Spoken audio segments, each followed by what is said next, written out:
Boker Tov, mes amis, Boker Rabbi Michael, ça fait plaisir. Rabbi Michael, ça fait plaisir. Rabbi, amour. Pour une fois qu'il privilégie le cours au café du matin. Aïe, ça fait plaisir. Allez, mon tzaddik, on est là. Oui. On a une très belle paracha de Bo, où tout va se jouer, Be'ezrat Hashem. Alors pourquoi je fais aujourd'hui Bo? D'habitude, on fait le vendredi, parce que ça sera en 2 jours. Impossible, et j'espère qu'on terminera en 2 jours ce qu'on va dire aujourd'hui, Be'ezrat Hashem. Alors, vous savez que la paracha de Bo est très riche, puisque c'est la paracha juste avant Béchalach, la sortie d'Égypte. Il y a tellement de belles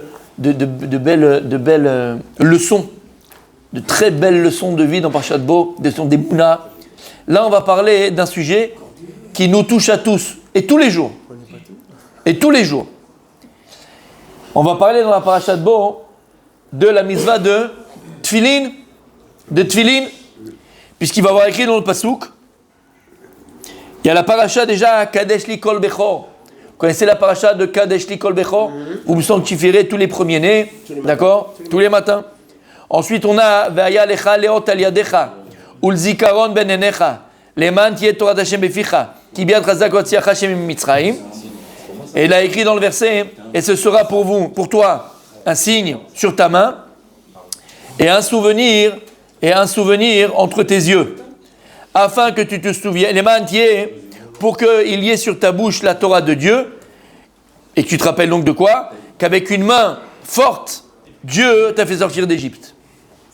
Ça, c'est la paracha, et c'est ce qu'on écrit aussi, la paracha des Tfilin. Deuxième chose, il y a écrit Ve'aya ki yaviacha. Ve'aya ki yaviacha Hashem, lorsque Dieu t'amènera dans la terre d'Israël. Ve'aya leot al yadecha ul tavot ben enecha. On dit, et ce sera un signe sur ta main, ul tavot ben enecha, et entre les yeux. Ki bechozegia l'otsianu Hashem mitzrayim. Ok. Ça vient compléter les parachutes qu'on écrit. Vous savez, il y a 4 compartiments dans les tefilines de la tête, et il y a un compartiment dans les tefilines de la main. Dans les tefilines de la tête, il y a 4 compartiments, et j'ai envoyé d'ailleurs la petite vidéo de Torah Box qui explique comment on fabrique des tefilines. On l'a montré la semaine dernière, très intéressant, et on l'a montré aux enfants ici. C'est magnifique, parce qu'ils ne savent pas comment on fait les tefilines, et quand tu vois Bechouch, c'est extraordinaire. Donc dans les tefilines de la tête, il y a 4 compartiments. Dans les tefilines de la main, il y a un seul compartiment. Et qu'est-ce qu'on fait? Il y a 4 parachiotes dans les deux. Dans les deux, il y a 4 parachiotes. Les parachiotes, les parties de la Torah qu'on vient de montrer maintenant. Il y a aussi, on dit dans la Torah, Ukshartam leot al yadecha, ve'yotvot ben nenecha. D'accord? Donc la parasha de Bo fait référence aussi et parle de la mitzvah de Tefilin. La question qu'on va se poser, vous savez que les mitzvot, on les accomplit parce que Asher Kideshu ben mitzvot avetzivan. On les accomplit parce qu'on a été ordonné de les accomplir. C'est un ordre de Dieu. Donc la première chose qui fait que tu accomplis une mitzvah, c'est parce que tu accomplis l'ordonnance d'Hachem. Ça, c'est la première raison. Mais on a compris que lorsqu'on a reçu la Torah, on a dit Naaseh ben Nishma. Donc il y a le Naaseh, il y a l'accomplissement, tu dois le faire sans comprendre au départ, mais il y a aussi le Nishma. On a dit 1000 fois que le Nishma, c'est le Neshma de la Torah, c'est le kiff de la Torah. Quand tu vas comprendre la mitzvah, tu vas t'attacher à elle, parce qu'on a expliqué plus d'une fois, tu ne peux pas t'attacher à quelque chose que tu ne connais pas. Tu ne peux pas aimer quelque chose que tu ne connais pas. Tu ne peux pas aimer quelqu'un que tu ne connais pas. Plus tu vas apprendre à connaître une personne, plus tu vas arriver à l'aimer. Plus tu vas apprendre à connaître quelque chose, et plus tu vas arriver aussi à l'aimer. D'accord? Et bien c'est pareil pour les mitzvot. Plus tu vas apprendre à connaître les mitzvot, à savoir les mitzvot, l'explication de la mitzvah, plus tu vas aimer et chérir la mitzvah. Alors, bien sûr, vous savez que la Torah a 70 facettes. Et la mitzvah, par exemple, et chaque mitzvah dont on va parler, elle va avoir plusieurs facettes. Nous, on va essayer de voir une seule facette, mais qui est très importante, de la mitzvah de Tefilin. Et qui nous touche tellement, parce que tous les matins, on accomplit cette mitzvah. Et c'est une des premières mitzvot, que un jeune garçon juif prend sur lui le jour de sa bar mitzvah. D'accord? C'est pas la première. Parce que la première mitzvah qu'on a quand on est bar mitzvah, c'est quoi? Kibbout Avim. Là maintenant on est Metsoubé. Ok? Mais là, l'une des premières mitzvah qu'on doit accomplir à partir du moment où on est bar mitzvah en âge de 13 ans, c'est la mitzvah de Tfilin, c'est la mitzvah qui vient de nous accompagner. Et on voit comment elle est importante, la mitzvah de Tfilin, mais on ne sait pas pourquoi. Alors écoutez bien. À partir de la paracha, quelle est l'importance, quelle est l'essence même, et le pourquoi peut-être, de la mitzvah des tefillin. Pour ça, on a le Talmid du Maharshal qui a écrit un livre qui s'appelle Maté Moshe, et dans son livre, il nous explique quelque chose de magnifique, en sachant que le Gaon de Vina, le gras, il explique exactement la même chose, avec une petite différence, mais d'accord, on ne va pas entrer dans les détails, mais il explique pas la même chose. Alors regardez ce qu'il dit. Une fois que tu as mis ton talit gadol, une fois que tu as mis ton talit, tu devras porter les téfilines. Tu mettras tes téfilines. Lama, écoutez bien. À la zroa, tu mettras d'abord les téfilines de yad, les téfilines de la main. Keneged, rouch amishu, shetalo, shetala beyad.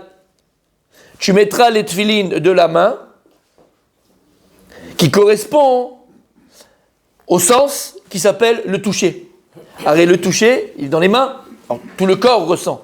Mais quand on parle de toucher, quand il y a quelqu'un, t'es mashmesh, tu sais avec quoi que tu es mashmesh? Pas avec le nez, pas avec les oreilles, c'est avec les mains. Donc qu'est-ce qu'on fait? Il dit, on va mettre les tefilines de la main, les tefilines sur le bras. Et ça, c'est en parallèle du sens que Dieu a octroyé à l'homme, qui s'appelle le toucher.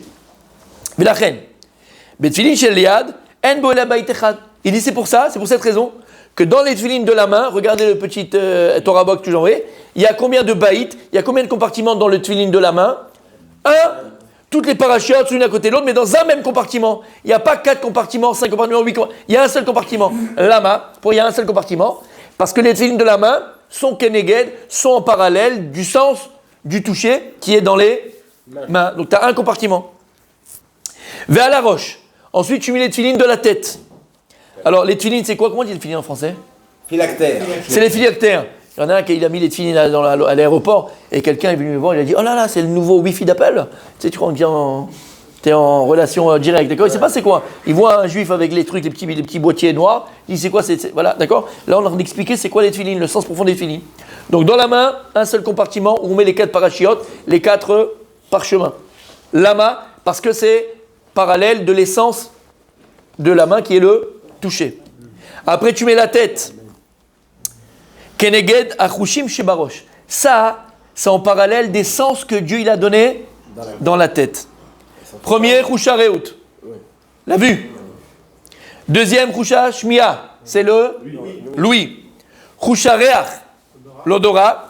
Chusha ta'am, c'est le palais, le goût. Ou kenegdam, et en parallèle, yesh arba batim batfilin shel rosh.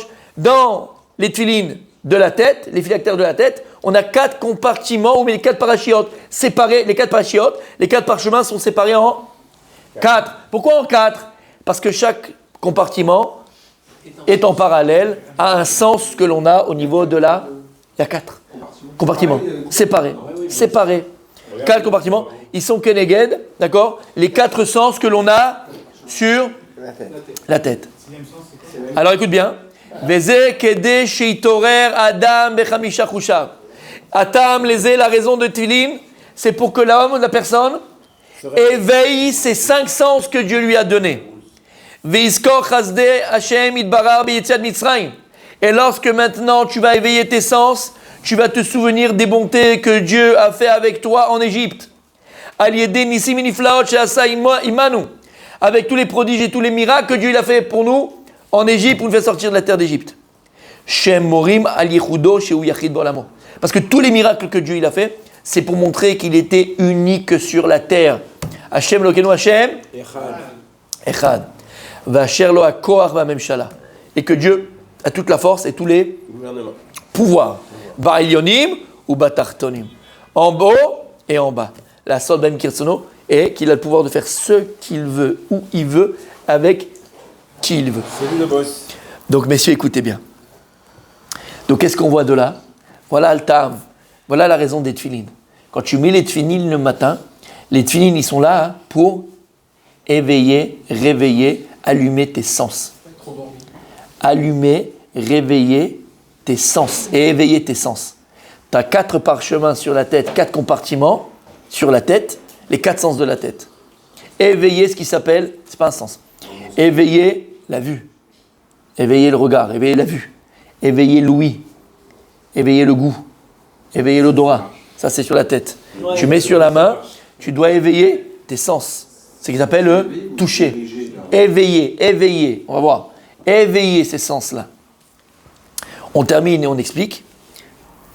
Omer Rambam. Vous êtes là? Vous êtes assis?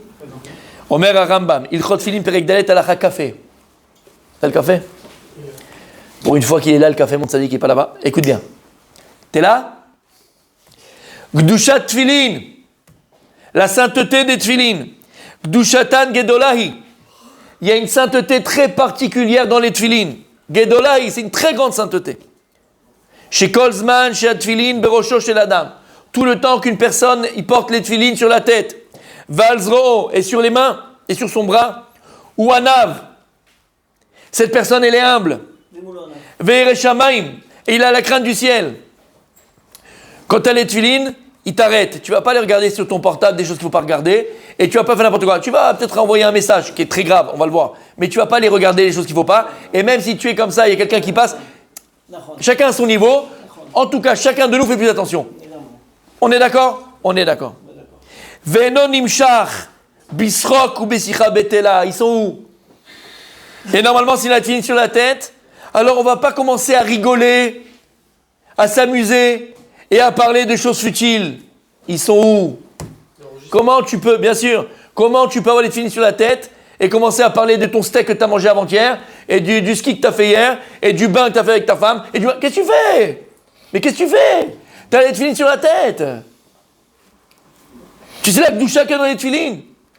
Tu as conscience de la Gdusha qu'il y a dans les filines? Veno me'arer marchevot raot. Quand tu as les filines sur la tête, Rabbi aussi, tu ne penses pas à des choses mauvaises, négatives, sales. Et là, Mefane libo bedivra emet vatzedek. Et là, le cœur, tu parlais du cœur, il est entièrement vers le vrai, vers la justice, vers le bon, vers le bien, vers la bienveillance, vers Akadosh Baruch Hu. Les ficha tzarich adam leishtadel liotan alaf kol hayom. Il dit le Rambam, c'est pour ça que plus tu peux garder les tefilin, un homme doit faire tous les efforts du monde pour les garder toute la journée. Chez Mitzvah Dan, il a fait mon Rabbi Michael. Chez Mizan Kachi. Parce que la mitzvah des tefilin, chez Mitzvatan Kachi. La mitzvah des tefilin, c'est pas les mettre 1 heure le matin. Normalement, il a dit Rabbi Michael, d'accord, c'est de mettre toute la journée. Les gens travaillent avec les tefilin. Est-ce que tu peux t'imaginer le niveau, même des ignorants de l'époque, les ignorants, les Amaharet, ce qu'on appelle dans l'Agmara, leur niveau qu'ils avaient. Parce que même eux, ils mettaient les tefilin. Un ignorant, il mettait les tefilin, juste qu'ils ne connaissaient rien, mais ils mettaient les tefilin. Et ils le gardaient toute la journée. Imagine le niveau de concentration et de dvekout b'Hashem qu'un ignorant, il y a 2000 ans, l'avait. Qu'est-ce qu'on est nous? Qu'est-ce qu'on est nous? C'est très important, je vous ai dit, aussi pendant la journée. Écoute bien. Non, on est pollué de sadique. C'est très important, même si on ne peut pas le faire, c'est très bien au milieu de la journée. Si tu étudies, tu sais que tu vas être concentré, tu vas être propre dans ton corps, mettre les tefilines 1/4 d'heure, 20 minutes, une demi-heure, et d'étudier, sans faire la bracha, tu refais pas la bracha, mais tu étudies avec les tefilines. Tu ne peux pas t'imaginer ce que ça apporte, que ça amène à ton corps, à ton esprit. On ne met pas les tefilines la nuit. La journée, j'ai dit, la journée. D'accord? Donc, on voit ici l'importance déjà de la mitzvah de tefilines, la pureté de les tefilines, la grandeur des tefilines. Comment tu peux rigoler, tu peux parler, tu peux t'amuser, tu peux dire des bêtises, tu peux machin avec tes tefilines sur la tête. Maintenant écoutez bien. Ici nous donne le Maté Moshe quelque chose de magnifique. La pnimiout. Voilà, on va dire. L'essence même de la mitzvah de tefilin, l'essence même de la mitzvah de tefilin, c'est d'éveiller tes sens. L'essence de la mitzvah de tefilin, c'est d'éveiller tes sens. Maintenant, pourquoi? Pourquoi c'est tellement important? Pourquoi c'est tellement important l'essence? Dieu, il aurait pu nous... Alors, déjà, on va voir, on n'a pas le temps de finir aujourd'hui, d'accord, on verra la suite demain. On verra à partir de quand, en Béhémet, l'homme, Adam, il a eu ce qu'on appelle l'essence. Quand est-ce que l'essence commence à marcher en lui? Est-ce que depuis le départ, il est créé avec l'essence? Est-ce que c'est venu après? Est-ce que c'est venu pendant? On ne sait pas, on verra après. En tout cas, nous, on sait qu'aujourd'hui, on vit avec des sens. Écoutez bien, on a 5 sens. Le problème, il est que lorsque tu veux assujettir une population, lorsque tu veux faire passer un message à une... Regarde, je veux dire un exemple. Tu allais en Allemagne en 1925, d'accord? Tu allais en Allemagne en 1925, 1930, même encore, et encore 1930. Tu aurais parlé juste de solution finale. Tu aurais parlé juste de brûler des corps humains. Tu aurais juste parlé de mettre des hommes dans des fours crématoires. Tout ça, les gens, ils auraient dit, t'es un fou, t'es un malade. Tu aurais même dit, tiens, on va faire ça aux Juifs. Plus de la moitié des Allemands, ils auraient dit, bon, là, faut arrêter, on va trouver une solution, mais on va pas faire ça. Bon, la preuve, c'est que les nazis eux-mêmes, au départ, entre guillemets, n'ont pas pensé à exterminer le peuple juif comme il l'exterminait. Au début, il a voulu le chasser d'Allemagne. D'accord, il a demandé même à l'Angleterre de les prendre en Palestine. On a des documents jusqu'à aujourd'hui. C'est-à-dire qu'il a demandé à l'Angleterre, prenez-les en Palestine, on ne veut pas les voir. Jusqu'à qu'ils ont vu que de toute façon, toute l'Europe et tout le monde n'en avait rien à faire des juifs. Donc si on n'a rien à faire, qu'est-ce qu'on fait? On débarrasse. Mais pour dire quoi? Pour dire que ce qu'ils ont fait les nazis, d'accord, c'est même pas horrible, il n'y a plus de mots pour décrire ce qu'ils ont fait, d'accord? Il n'y a pas de mots. Il n'y a pas de mots. C'était une tuerie de masse et pensée, réfléchie, d'accord? C'est pas fait du jour au lendemain dans les consciences humaines. Parce que les gens, ils avaient encore un sens. Ils étaient encore sensibles. Tu peux pas, n'importe quel être humain, il est sensible au départ. D'accord? Tu vas pas faire ça à une personne. C'est inimaginable. Parce qu'on est sensible. Qu'est-ce qu'ils ont fait? Ça s'appelle la propagande. C'est la propagande. La propagande, elle a fait quoi? Elle a conditionné le peuple. C'est-à-dire finalement, les juifs, c'était des rats. D'accord? Même un animal, on fait attention à lui. Mais les juifs, ils n'ont pas le droit de vivre. C'est même pas la race animale. C'est même pas une sous-race. D'accord? C'est une plaie. Et quand tu as une plaie sur le corps, tu as pitié de la plaie, tu dis non, mais non, elle va rester là, la pauvre, la plaie, ça me fait de la peine. Non, une plaie, tu fais tout pour l'enlever. Et bien pourquoi les juifs, c'était devenu une plaie? Mais ça s'est fait combien? En 20 ans, mon Rabbi Gardas. Mon Gardas, c'est pas fait en 2 jours. Ça s'est fait en 20 ans. Il a écrit son livre Mein Kampf, commencé à le lire. Après, c'est commencé à machin. Après, il a été chancelier en 33. En 33, on a commencé à frapper les juifs dans la rue. On a commencé à mettre des croix gammées sur les magasins. Interdit le banc aux juifs, interdit le parc aux juifs. On n'a pas fait tout de suite. Ça s'est fait en... La nuit de cristal, exactement. En crescendo, on a commencé à désensibiliser. C'est comme tu vas chez le dentiste. T'imagines le dentiste, il voit une carie ou l'odeur avec du pu, il arrive, tu meurs. Qu'est-ce qu'il fait? Il désensibilise la dent pour pouvoir l'arracher, pour pouvoir la travailler. Ça prend du temps pour le désensibiliser, d'accord? Ça prend 1 minute, 2 minutes, il fait une piqûre. L'homme est chané. Mais c'est pareil. Pour désensibiliser une population, ça prend du temps. Mais à partir du moment où tu désensibilises une population, tu fais d'elle ce que tu veux. Tu fais d'elle ce que tu veux. Et malheureusement, après, on peut faire tout et n'importe quoi. On peut faire tout et n'importe quoi. C'est porte ouverte à toutes les horreurs du monde. C'est porte ouverte à toutes les horreurs du monde. Si c'est vrai au niveau humain et social, c'est tellement vrai au niveau personnel, au niveau de son être, au niveau de sa personne. Kadosh Baruch Hu nous a donné des sens. Et on a dit plus d'une fois, on a déjà fait un cours sur ça, je peux se rappeler. Les sens dans la vie d'un homme, ils sont essentiels. Il ne faut pas prendre les sens pour quelque chose de petit, pour quelque chose qu'on n'a pas besoin, pour quelque chose qui ne sert à rien. D'accord? Ce qui fait de nous ce que nous sommes, ce sont nos sens. Et je l'ai dit hier, on a fait un cours sur... hier soir, on a fait le cours sur Alken, on a continué à Alken.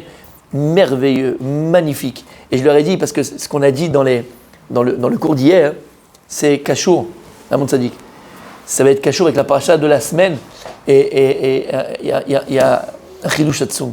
Vendredi soir, Ben Yedder, c'est vendredi soir. Je pense vendredi soir. Mais c'est vendredi soir, non, vendredi soir. Je dis vendredi soir. C'est merveilleux. C'est merveilleux. C'est merveilleux. Et on va se rendre compte comment Kadosh pour nous a fait sortir d'Égypte. Et tu vas dire, bon, je le dis pas maintenant, j'ai envie de le dire, mais je le dis pas, c'est pour Shabbat. Non, je peux pas le dire. Non. C'est merveilleux, je vous assure. Et on va prendre conscience de l'importance, Béhémet, de l'importance, mon Gardas, des sens. Les sens, c'est ce qui fait ce que nous sommes. Les sens, c'est ce qui fait ce que nous sommes. Comment tu peux ressentir ta Torah? Imagine la Torah, tu n'avais pas de sensation, tu n'as pas de sens. D'accord? Tu ne ressens pas les choses. Comment tu veux ressentir ta Torah? Quand tu fais une belle chazara et tu sors de ta chazara, tu ressens quelque chose. Tu as une sensation profonde de bien-être, de satisfaction intérieure. Et tout ça, ce sont les sens. Tu ressens quelque chose. Il y a un sens. Vous comprenez ce que je veux dire? Plus que ça, qu'est-ce qui fait qu'on s'attache aussi? Regardez même, au niveau humain, au niveau social, au niveau de... D'accord? Tu n'avais pas de sens.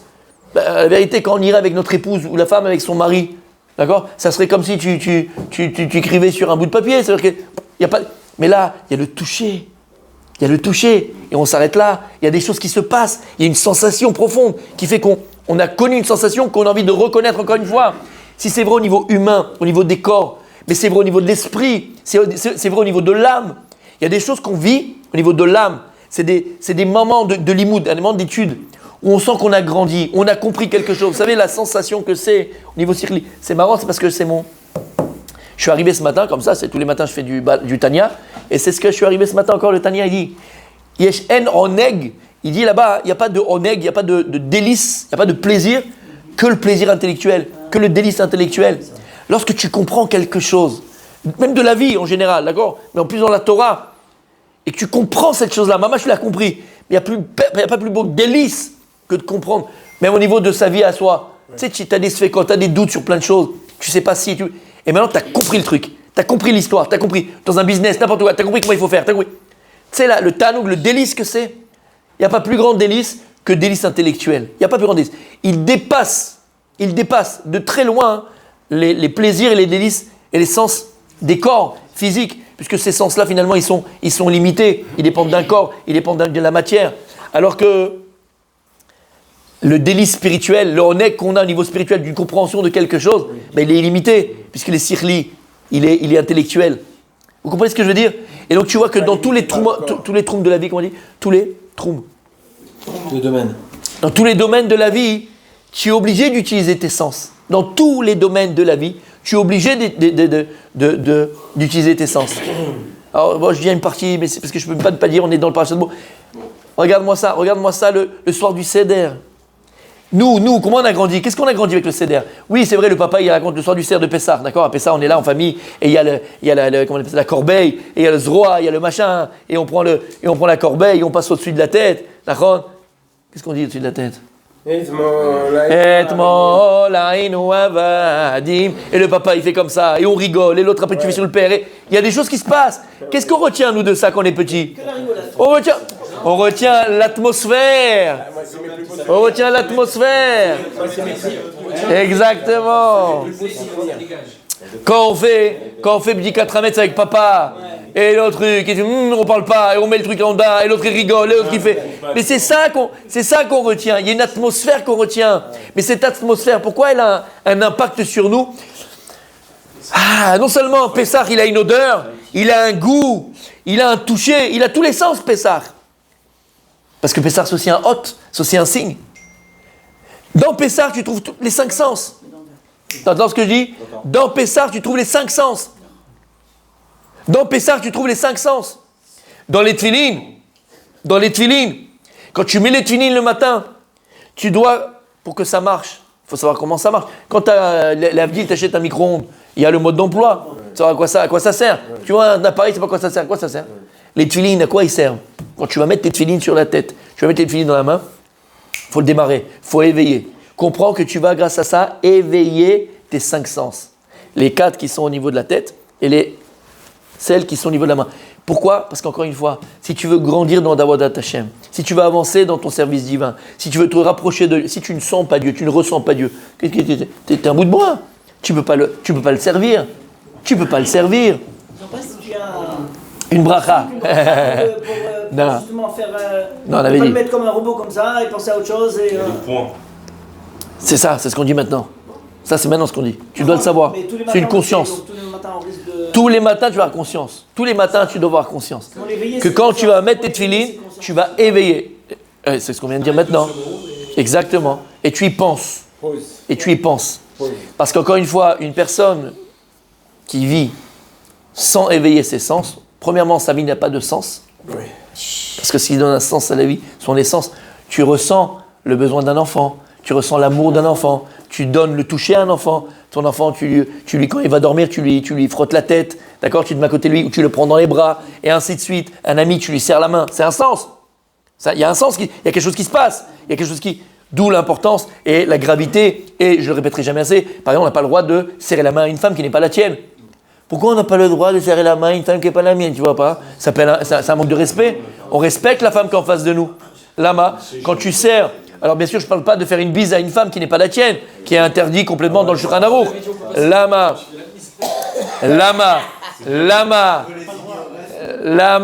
parce qu'on va lui donner le respect. C'est une marque de respect qu'on donne à la dame. Lama, parce que lorsque tu fais une bise à quelqu'un, ou quand tu fais, il y a quelque chose qui se touche. Il y a le sens, c'est le toucher. Les 5 sens que tu as, mon tzaddik. Attention. Oui, toi, c'est quand tu embrasses un homme, peut-être? Peut-être, d'accord. Les 5 sens que tu as, Rabbi Rachamim, les 5 sens que tu as, d'accord? Ils sont uniquement pour ta femme. Les yeux, tu regardes que ta femme et tu admires. Et tu pleures. On sent le vécu. Hein. Oh là là là là. Oh là là. C'est sorti du cœur. C'est sorti du cœur. Tu regardes ta femme et tu pleures. Ah, c'est lui? Ah ben toi, on va en parler. Hein. Non, c'est pas Rabbi Moshe.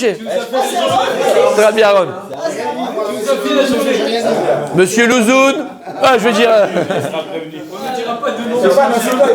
Bon, alors je sais ce qu'il a dit. Ça fait partie des sens. Quand tu prends le regard et les yeux, tu contemples et tu n'admires que ta femme. Lorsque tu les oreilles, tu n'écoutes les problèmes que de ta femme, pas de ta collègue. Hein, qui vient te parler en mangeant à midi. Tu sais, en ce moment, dans mon couple, ça va pas bien. Ouais, je sais pas, j'ai besoin d'un homme qui me comprenne, tu vois. Quelqu'un qui m'aime, tu vois, qui me regarde d'un air différent, tu vois. Ouais, t'as compris, elle est mariée, t'es marié, qu'est-ce que tu fais? À quoi tu joues? À quoi tu joues? Donc lui, uniquement pour écouter ta femme. Le goût, t'as compris, je ne parle pas de... D'accord? T'as compris, d'accord? Mais pas ta bouche, là, il faut pas. Après, qu'est-ce qu'on a dit? L'odeur. Ne sens pas le parfum d'une autre femme qui va te faire tourner la tête, le parfum de ta femme. Et le toucher, on s'est bien compris, mais pas tes mains là où il ne faut pas non plus, uniquement là où il faut. T'as compris ce que ça veut dire? Il y a fait. Alors attention, même serrer la main à une femme. Il y a quelque chose qui se passe, il y a le courant qui passe, il y a quelque chose qui passe. On ne touche pas. Il y a pas, parle pas comme ça, ne parle pas comme ça, d'accord? Il y a un klal. Vieille de 80 ans, on s'en fout. Vieille de 95 ans même, d'accord? Ouais. N'avoir aucune sensation. Au début. Rocco Siffredi, par exemple, si tu as vu son reportage, ok, Rocco? Ouais. D'accord? Eh bien, il dit qu'il a pris même 90 ans, 50 ans et 70 ans, il ne faisait pas de différence. On ne fait pas. Tu sais, je vais t'expliquer. Chut, chut. Messieurs, vite, on passe. Monsieur, chut. J'étais un oui. Quand on a faim, on peut manger n'importe quoi. Chut. J'ai dit ce que j'ai dit. Allez. On revient. Donc, Rabbi Gardas, mon Gardas. N'oublie jamais, jamais, jamais. Quand tu mets les tefilines de la tête, n'oublie pas qu'on est là, les tefilines sont là. Les tefilines sont là pour éveiller nos sens. On a besoin de nos sens d'Avodat Hashem.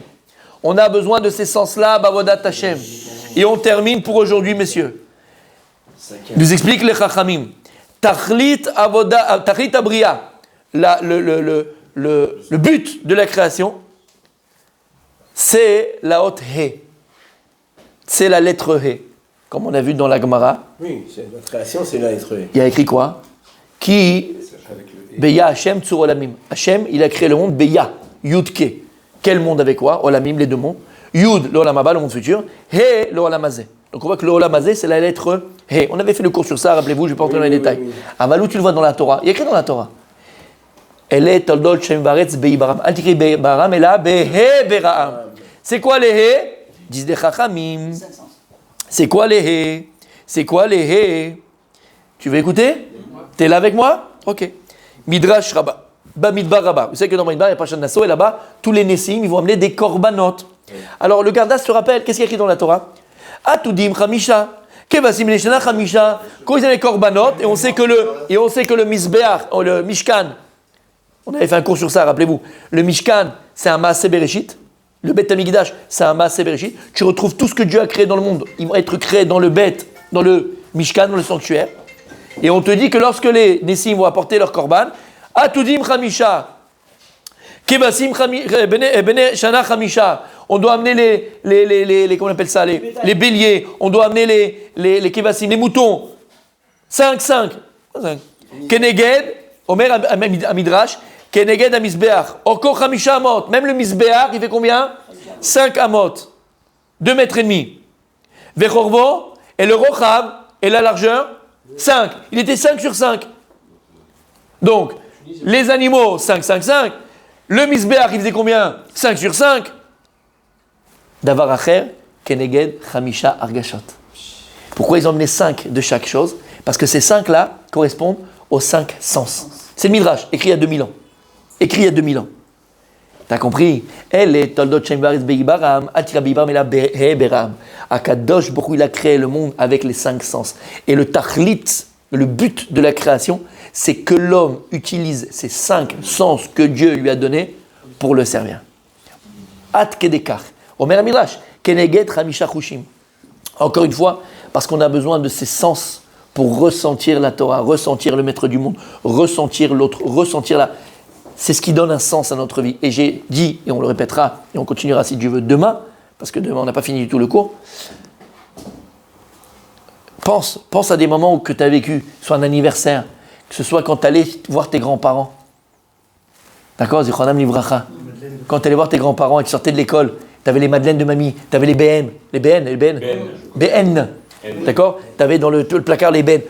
Là, ferme les yeux et tu peux te voir monter les marches de l'immeuble, rentrer, ouvrir la porte. Et il y avait une odeur de chez papy. Il y avait une odeur. On l'a tous dit, moi, les maisons, on dit, oh là là, ça sent mamie. On rentre quelque part, on dit, oh là là, ça sent mamie. Ça sent mamie. C'est le parfum de mamie, c'est la maison de machin, c'est la truc, c'est la maison de là-bas. D'accord? Avec l'odeur. Et l'odeur des boulettes, d'accord? L'odeur des... Et on la voit vendredi soir, je t'en supplie. J'ai envie de le dire, mais j'ai pas envie de le dire. Alors, mais je fais pas. Le Grand Hôtel. Quoi, le Grand Hôtel? Non, l'hôtel où ils allaient tous faire la cure, là, les Tunisiennes. Exactement. Ah, c'était quelque chose. Le vendredi, Mais regarde mon tzaddik, regarde mon tzaddik. Comment des fois on s'éveille, regardez le mot, on s'éveille grâce à une odeur, on s'éveille à quelque chose. Ça nous amène des souvenirs. D'accord? Ou une couleur. Il y a une couleur, aux couleurs. Il y a des couleurs qui nous a rappelé cette couleur d'un jouet que j'avais, c'est la même couleur que les billes que j'avais, les machins. Une couleur, elle nous avait, c'est par le regard. Ou des fois on entend une musique. Ah bon, les musiques qu'on entendait, c'était pas forcément celles qu'on devait, mais en tout cas, ça nous replonge dans une jeunesse. Des fois, tu entends une publicité que quand on était de Nesquik, tu te revois quand tu étais petit, sortais de l'école, tu avais Youpi, l'école est permis, et tu avais machin, Club Dorothée, Cricré à 2, et machin. Ça te replonge dans des choses, et tu le ressens profondément. Si c'est vrai pour des, je vais pas dire bêtises, pour des choses un peu futiles, c'est tellement vrai pour la Torah Kdosha. Lorsque tu vas étudier et tu vas éveiller tes sens à l'étude, tu vas éveiller tes sens à la prière, ces prières que tu as faites, elles vont avoir un impact direct sur ton existence. Partie 1, demain partie 2, on va avoir des choses magnifiques.